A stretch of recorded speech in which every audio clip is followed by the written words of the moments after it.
Muchísimas gracias por acompañarnos nuevamente en un capítulo más de Política Bohemia.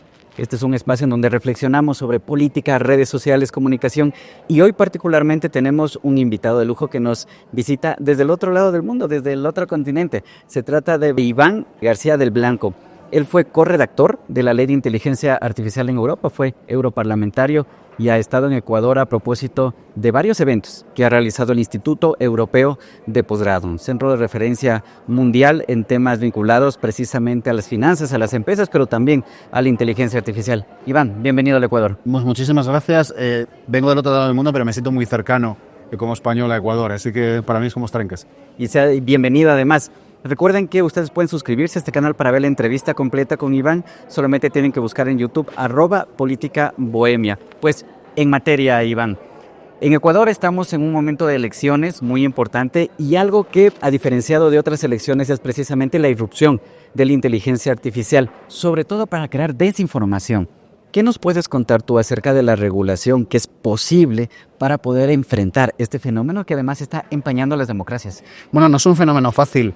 La desinformación en realidad tampoco es un fenómeno nuevo, no es una práctica nueva, pero es verdad que la inteligencia artificial lo que produce es mucha sofisticación y mucha multiplicación, digamos, del efecto que puede tener la desinformación. En Europa se ha regulado en esta materia, la ley de inteligencia artificial tiene contenidas algunas normas obligatorias de cumplimiento, sobre todo en lo que tiene que ver con la elaboración de deepfakes, ¿no? Quiero decir que hay una obligación de etiquetar todos los contenidos que estén generados por inteligencia artificial para que podamos identificar que son contenidos como tales y que no provienen de una persona real. ¿Y qué pasa si no se hace esa etiquetación? Puede haber sanciones muy graves o incluso eventualmente, si se está suplantando una identidad, podemos llegar al punto de sanciones penales. Pero lo bueno es que esta ley, junto con otra ley, que es la ley de servicios digitales, que tiene efecto en este caso sobre las grandes plataformas, hay unas obligaciones por parte de las grandes plataformas de los social media internacionales, lo que tienes es algunas herramientas mucho más flexibles para poder reaccionar en un tiempo razonable frente a este tipo de prácticas. Pero el problema es, o nuestro problema como sociedades democráticas no es que podamos meter en la cárcel a quien ha hecho cualquier tropelía. Nuestro problema es que no se produzca el efecto, no se produzca el problema real o lo podamos aprobar. Pero, Iván, ¿qué tan viable es? Porque al ser un tema tan nuevo y que se ha venido desarrollando tan rápidamente, las autoridades electorales del Ecuador y de la región en particular no tienen el conocimiento, las herramientas para poder, por ejemplo, identificar quién está detrás de una deepfake, claro, o quién estuvo detrás de una cuenta automatizada. Entonces, ¿qué avances en Europa se ha hecho al respecto para poder llegar, digamos, a hacer que esas sanciones sean efectivas? Como he dicho, no es un fenómeno fácil de enfrentar, pero bueno, también tenemos que intentar probar con algunas medidas. En Europa lo que hemos hecho es poner también la responsabilidad de las grandes plataformas. Es decir, no importa quién haya creado contenido, sino que la responsabilidad también es de la plataforma que genera el espacio y que multiplica el efecto. Es decir, si se identifica a través de lo que son observadores confiables o a través de una denuncia que se puede hacer ante la autoridad electoral que un determinado contenido es un bulo o bulo flagrante, evidentemente luego hay matices en cuanto a esto, pero estamos hablando de bulos flagrantes, de mentiras directas, o es un deepfake que imita a un determinado candidato que dice cualquier barbaridad, existe una obligación por parte de las plataformas de retirar inmediatamente el contenido y si no puede haber sanciones económicas muy graves para ellos. Ahora, nosotros nos hemos encontrado también que los bulos, las deepfakes, no solamente salen de cuentas automatizadas, bots, trolls, sino de candidatos o de partidos políticos. ¿Qué responsabilidad deberían asumir ahí, sobre todo a la luz de una regulación que podría venirse en Ecuador? De hecho, Iván estuvo en la Asamblea Nacional en esta semana y ahí pudo compartir con los legisladores que están trabajando la ley de inteligencia artificial en el país sobre las experiencias y también sobre los retos. Pero volviendo a la pregunta, ¿qué se debería hacer en cuanto a regulación con los partidos políticos y con los candidatos que están utilizando IA? Yo creo que es muy importante llegar a un acuerdo a nivel local sobre algunas medidas compartidas.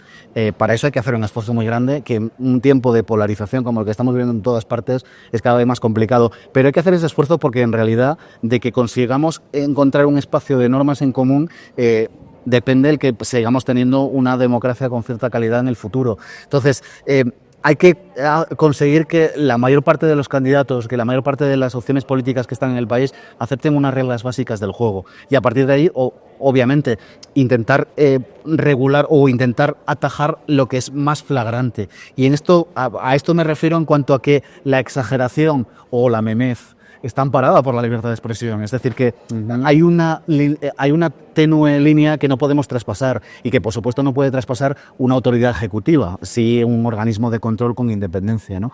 Bueno, pues en Europa nos hemos enfrentado en realidad al mismo problema. Como digo, no es fácil de atajar y estamos lejos de poder hacerlo, porque además ya no solo hablamos de desinformación que viene de dentro, sino también de desinformación interesada que viene de potencias extranjeras para desestabilizar nuestros países. Es más que conocido y está más que archidemostrado que estamos recibiendo influencia por parte de Rusia, China, en nuestros procesos electorales, con la intención, bueno, ahora también de Elon Musk, ahora también nos viene de Estados Unidos, con la intención de desestabilizar nuestras democracias o de facilitar la elección de un candidato más cercano a sus posiciones, ¿no? Pero, como digo, es un tema muy delicado que requiere grandes consensos y, por supuesto, establecer dónde está la línea entre la libertad de expresión, lo que ampara la libertad de expresión, que es la base al final también de la democracia, y lo que ya directamente es una flagrante desinformación. Pero frente a la regulación también hay otras posiciones, como por ejemplo que al ser un fenómeno tan grande, tan rápido, tan ágil, resulta casi imposible regular.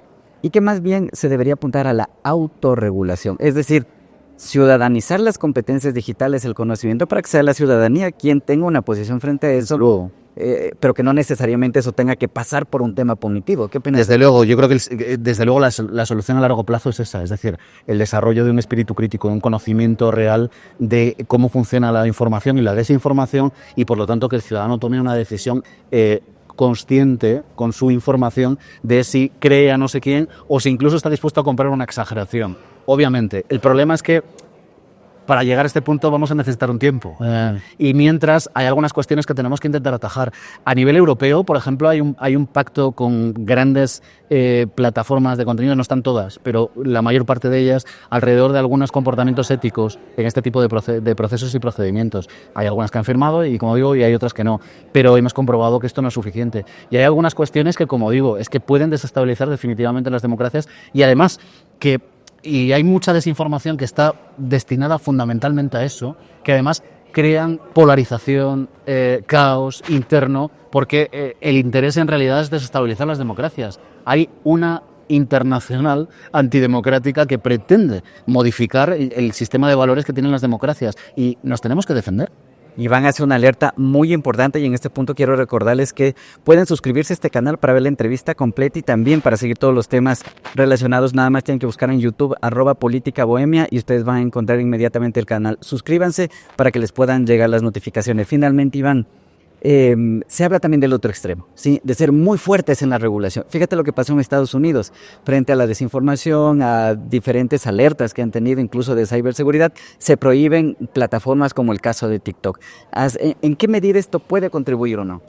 Yo creo que, como decía, se requiere un consenso previo muy amplio, es decir, que esté muy claro que todos los actores o la mayor parte de los actores aceptan unas reglas de juego básicas, y a partir de ahí que esté muy claro en qué condiciones y en qué momento se puede retirar un contenido, por ejemplo, del espacio público, del espacio de comunicación. Porque me parece que lo que ha ocurrido con TikTok es el ejemplo de lo que no debemos hacer, en el sentido de que no puede depender de la voluntad libérrima del Ejecutivo el que se dé un tratamiento a una compañía o una plataforma en un sentido u otro. Es decir, el que haya una diferencia copernicana entre un presidente u otro presidente a la hora de dar una solución de cómo y en qué condiciones opera una plataforma en un mercado que sea el Estado el que ponga las reglas del juego. Y sobre todo que sean unas reglas, como digo, compartidas, es decir, que sea legislativo siempre a través de un proceso de diálogo previo. También hay muy buenas iniciativas a escala civil de fact-checkers a lo largo de todo el mundo que tienen mucha experiencia ya acumulada y tienen un análisis muy concreto y muy preciso de qué es lo que está ocurriendo y plantean algunas medidas también muy interesantes. Y, por supuesto, un gran amplio acuerdo desde el punto de vista político, no necesariamente coincidiendo con las mayorías que haya, sino lo más amplio posible, precisamente para prevenir que la solución sea la misma independientemente de quién sea el actor, ¿no? Hablamos otra vez de seguridad jurídica y sobre todo de que no esté en la voluntad o en el capricho de un determinado político el que un contenido se permita en unas elecciones o no, porque entonces sí que atentaríamos directamente contra, ya digo, la base última de la democracia, que es la libertad de expresión, ¿no? Excelente. Muchísimas gracias, Iván, por acompañarnos en este espacio. Los invitamos a ver la entrevista completa en el canal de YouTube y con nosotros será hasta la próxima. Muchas gracias.